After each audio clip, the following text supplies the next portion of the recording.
Welcome to the new session of Advanced Tax. Let us look into the provisions for the payment of advance tax. Before going into detail, we must be familiar about the financial year and the assessment year. As you know that the financial year is the 12 months period from April to March or the time period within which the income is earned. The assessment year is the year that follows the financial year, and it is the period in which the tax returns are filed or the year in which the income is taxed, that is the assessment year. രണ്ട് ടേംസാണ് നമ്മൾ ശ്രദ്ധിക്കേണ്ടത്. ഒന്ന് financial ഇയറും മറ്റൊന്ന് assessment ഇയറും.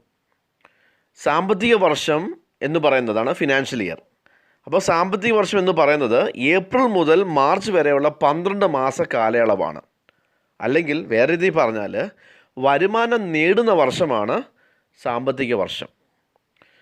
Assessment year എന്ന് പറയുന്നത് മലയാളത്തിൽ പറയുകയാണെങ്കിൽ വിലയിരുത്തൽ വർഷം. അപ്പം ഒരു വിലയിരുത്തൽ വർഷം എന്ന് പറയുന്നത് സാമ്പത്തിക വർഷം, അതായത് ഫിനാൻഷ്യൽ ഇയറിന് ശേഷമുള്ള വർഷമാണ്. ആ വർഷത്തിലാണ് ടാക്സിന് റിട്ടേൺസ് സമർപ്പിക്കേണ്ട കാലയളവ്. അല്ലെങ്കിൽ വേറെ രീതിയിൽ പറഞ്ഞു കഴിഞ്ഞാൽ വരുമാനത്തിന് നികുതി ഏർപ്പെടുത്തിയ വർഷമാണ്. അതാണ് വിലയിരുത്തൽ വർഷം അല്ലെങ്കിൽ assessment year. Let us look into the advance payment of tax. The advance payment of tax is a process of paying income tax in a financial year on the estimated income, which is to be assessed in the subsequent assessment year. It follows the doctrine known as pay as you earn scheme. That is, if your tax liability is more than rupees 10,000 in a financial year, then you have to pay tax in advance, and these tax payments have to be made in installments as per the due dates provided by the Income Tax Department.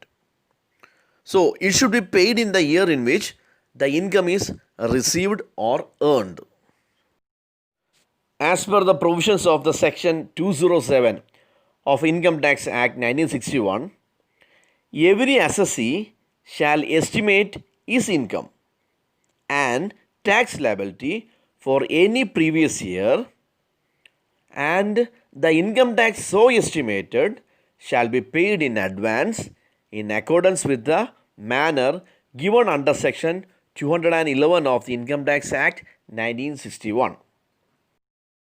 Further, the advance tax is payable on the total income of the year from all sources, that is, income from salary, income from house property, income from profit and gains of business or profession, income from capital gains, and income from other sources. കണക്കാക്കിയ വരുമാനത്തിന് ഒരു സാമ്പത്തിക വർഷത്തിൽ income tax അടയ്ക്കുന്ന പ്രക്രിയയാണ് advance payment of tax എന്ന് പറയുന്നത്. അത് തുടർന്നുള്ള അസസ്മെൻറ്റ് വർഷത്തിൽ വിലയിരുത്തപ്പെടും. നിങ്ങൾ നേടുന്നതനുസരിച്ച് പേ ചെയ്യുക എന്ന സിദ്ധാന്തമാണ് ഇതിൽ പറയുന്നത്. ഇൻകം ടാക്സ് ആക്ട് 1961 സെക്ഷൻ 207 വ്യവസ്ഥകളനുസരിച്ച് ഓരോ അസസ്സിയും ഫിനാൻഷ്യൽ ഇയറിൽ വരുന്ന വരുമാനം അതുപോലെ ടാക്സ് ബാധ്യത കണക്കാക്കണം. അങ്ങനെ കണക്കാക്കിയ ഇൻകം ടാക്സ് സെക്ഷൻ 211 അനുസരിച്ച് നൽകിയിരിക്കണം. അതുപോലെ നിങ്ങളുടെ നികുതി ബാധ്യത ടാക്സ് ലയബിലിറ്റി ഒരു സാമ്പത്തിക വർഷത്തിൽ 10,000 റുപ്പീസിൻ്റെ മുകളിലാണെങ്കിൽ നിങ്ങൾ മുൻകൂട്ടി നികുതി അടയ്ക്കണം. കൂടാതെ ഇൻകം ടാക്സ് ഡിപ്പാർട്ട്മെൻറ്റ് നൽകുന്ന നിശ്ചിത തീയതികളനുസരിച്ച് തവണകളായി ഈ നികുതി പേയ്മെൻറ്റുകൾ നടത്തണം.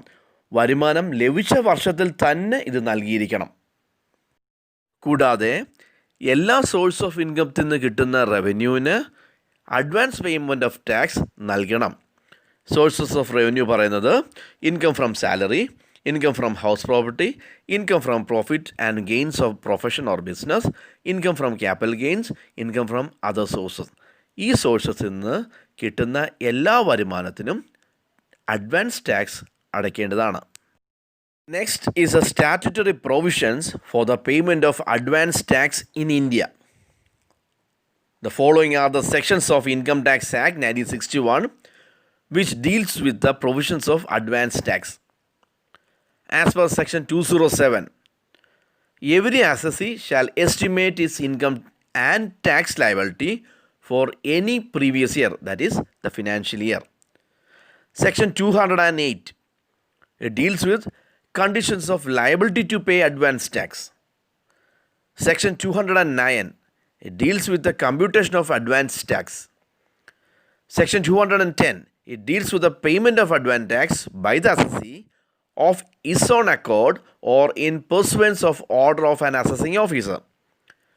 And section 211 deals about the due dates. അതായത് ഇന്ത്യയിൽ അഡ്വാൻസ് ടാക്സ് അടയ്ക്കുന്നതിനുള്ള നിയമപരമായ വ്യവസ്ഥകൾ. സെക്ഷൻ 207 പറയുന്നത് ഓരോ അസസ്സിയും ഫിനാൻഷ്യൽ ഇയറിലെ വരുമാനവും ടാക്സും കണക്കാക്കണം. സെക്ഷൻ 208 പറയുന്നത് അഡ്വാൻസ് ടാക്സ് നൽകാനുള്ള ബാധ്യതയുടെ വ്യവസ്ഥകളാണ്.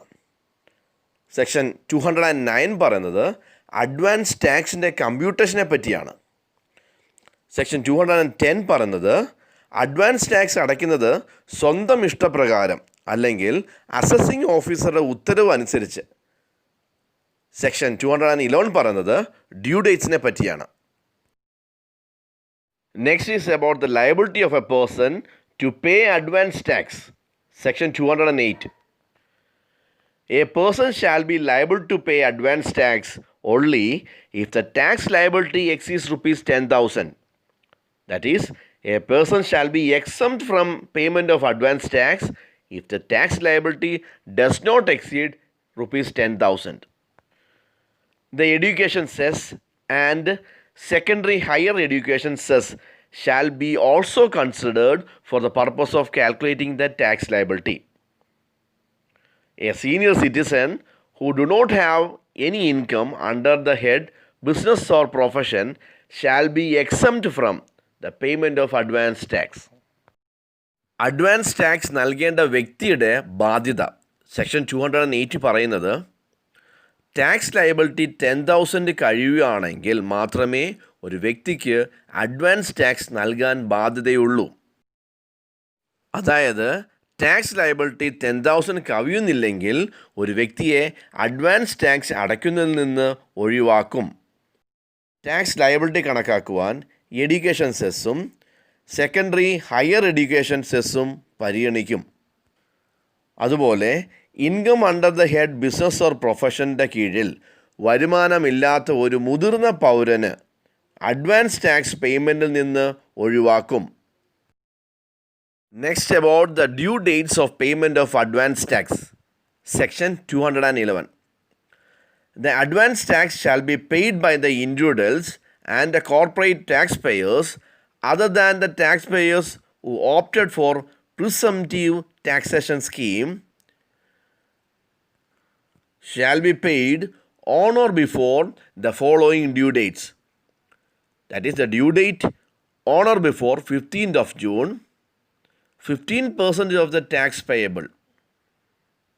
On or before 15th of September, 45% of the tax payable. On or before 15th of December, 75% of the tax payable. On or before 15th of March, 100% of the tax payable. Any payment of advance tax made before 31st shall be treated as advance tax during the financial year. In case of public holiday or bank holiday, the date of payment automatically falls in the next working day. Advance tax അടയ്ക്കുന്നതിനുള്ള due dates അല്ലെങ്കിൽ അവസാന തീയതികൾ അത് section 211 പ്രകാരമാണ്. മുൻകൂട്ടി നിശ്ചയിക്കുന്ന നികുതി അല്ലെങ്കിൽ പ്രിസംപ്റ്റീവ് ടാക്സേഷൻ സ്കീം അങ്ങനെ തിരഞ്ഞെടുത്ത ടാക്സ് പേയേഴ്സ് ഒഴികെയുള്ള വ്യക്തികൾക്കും കോർപ്പറേറ്റുകൾക്കും അഡ്വാൻസ് ടാക്സ് അടയ്ക്കണം. അതായത് ഓൺ ഓർ ബിഫോർ 15th ജൂണിൽ 15% ഓഫ് ടാക്സ് പേ ചെയ്യണം.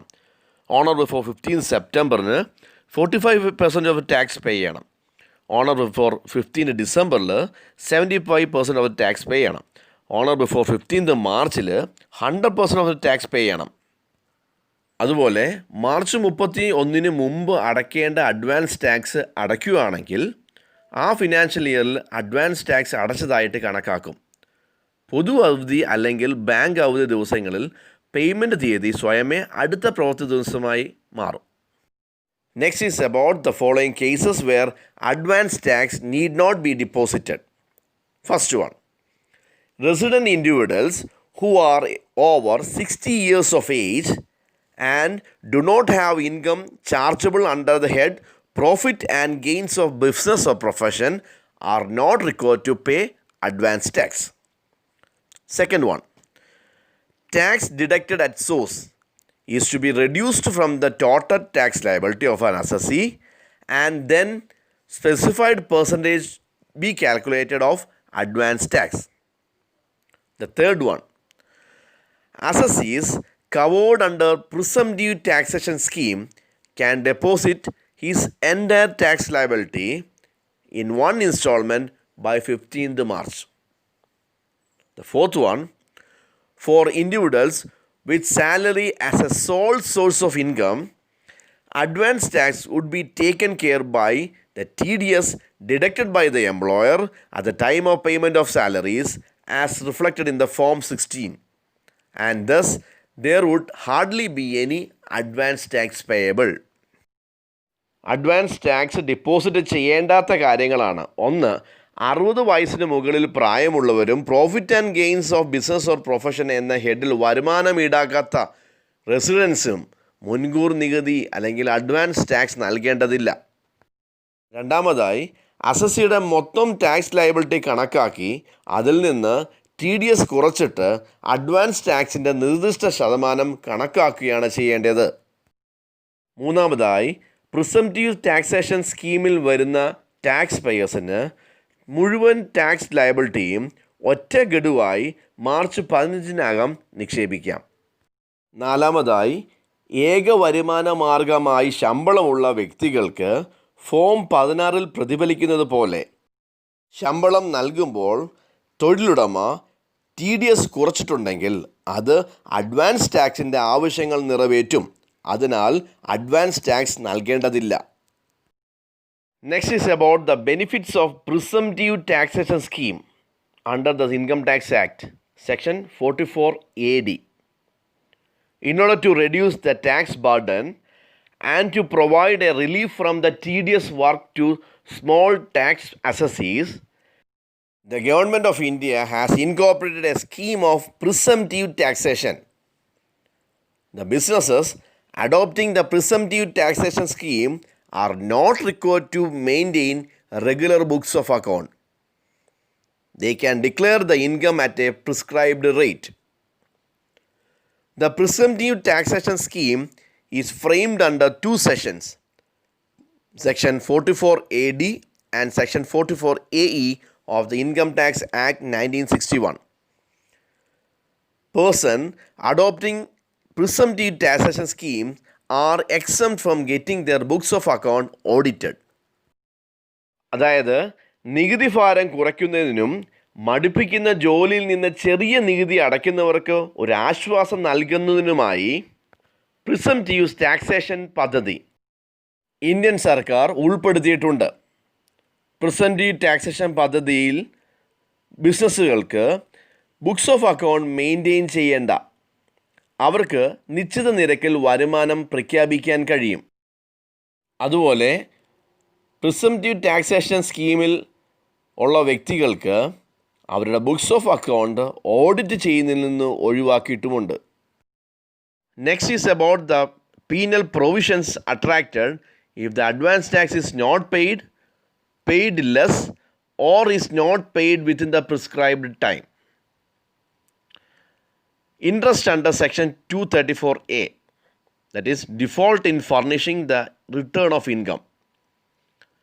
If an assessee has not filed the return of income within the due date, a simple interest at 1% for every month or part of a month shall be payable.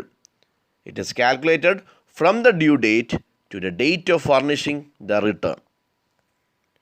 Interest under Section 234B, that is default in payment of advance tax. If an assessee who is liable to pay advance tax but not paid the same, or if the advance tax paid by him is less than 90% of the assessed tax, he is liable to pay a simple interest at 1% every month or part of a month. Interest under section 234A പറയുന്നത് ഒരു assessee നിശ്ചിത തീയതിക്കുള്ളിൽ വരുമാനത്തിൻ്റെ return file ചെയ്തിട്ടില്ലെങ്കിൽ simple interest എന്ന രീതിയിൽ 1% എല്ലാ മാസത്തിനും അല്ലെങ്കിൽ മാസത്തിൻ്റെ ഒരു ഭാഗത്തിനും നൽകപ്പെടും. നിശ്ചിത തീയതി മുതൽ റിട്ടേൺ നൽകേണ്ട തീയതി വരെ ഇത് കണക്കാക്കും. രണ്ടാമതായി ഇൻട്രസ്റ്റ് അണ്ടർ സെക്ഷൻ 234Bയിൽ അഡ്വാൻസ് ടാക്സ് അടയ്ക്കാൻ ബാധ്യസ്ഥനായ എന്നാൽ അതുതന്നെ അടയ്ക്കാത്ത ഒരു അസസി അല്ലെങ്കിൽ അയാൾ അടച്ച അഡ്വാൻസ് ടാക്സ് വിലയിരുത്തപ്പെട്ട നികുതിയുടെ 90% കുറവാണെങ്കിൽ എല്ലാ മാസവും അല്ലെങ്കിൽ മാസത്തിൻ്റെ ഭാഗത്തിന് 1% സിമ്പിൾ ഇൻട്രസ്റ്റിൽ പലിശ നൽകാൻ അയാൾ ബാധ്യസ്ഥനാണ്. If the advance tax paid is in underestimated instalments or if it is not paid at all, section 234C gets attracted. Interest is calculated on the difference between the installment paid and the installment payable. The rate of interest is at 1% per month for a period of 3 months for every deferment. But for the last installment on 15th March, the interest would be 1% for 1 month only. Interest under section 234Cയിൽ advance tax കുറച്ച് കാണുന്ന തവണകളാണെങ്കിൽ അല്ലെങ്കിൽ അത് അടച്ചിട്ടില്ലെങ്കിൽ section 234C മുഖാന്തരം അടച്ച തവണയും അടയ്ക്കേണ്ട ഗഡുവും തമ്മിലുള്ള വ്യത്യാസത്തെ അടിസ്ഥാനമാക്കിയാണ് പലിശ കണക്കാക്കുന്നത്. പലിശ നിരക്ക് 1% പെർ മന്ത് ഓരോ 3 മാസത്തേക്കും. എന്നാൽ മാർച്ച് 15 അവസാന തവണയായി പലിശ 1 മാസത്തേക്ക് മാത്രം 1% ആയിരിക്കും.